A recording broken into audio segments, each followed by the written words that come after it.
నమస్తే సార్. నమస్తే.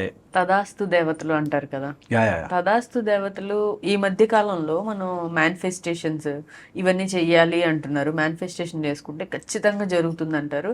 At the same time ఆ టైంలోనే తదాస్తు దేవతలు తదాస్తు అన్నా కూడా జరిగిపోతుంది అని చెప్పి చెప్తున్నారు కదా సార్. అసలు దీని గురించి నాకు కొంచెం క్లారిటీగా చెప్పండి సార్, మన ప్రేక్షకులకు కూడా. Yeah true, very important. ఇది మనకి ఎప్పటి నుంచో చెప్పినవి. నేను చెప్తాను, ఎప్పుడు చెప్తుంటాను. మన దగ్గర ఒక చెంచాడు పెరుగు తీసుకెళ్ళి బకెట్ నీళ్ళలో వేసి నీళ్లు కలిపి మజ్జిగని మనకే అమ్ముతారు.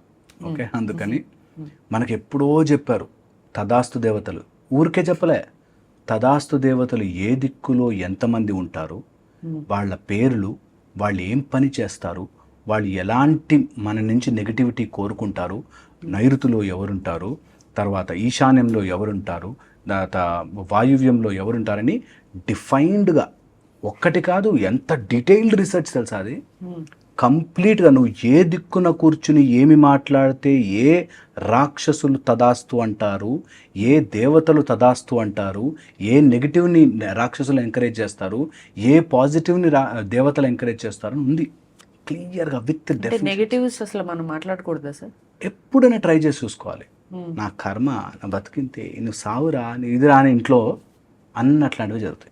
నువ్వు కావాలంటే అది ఫిక్స్డ్.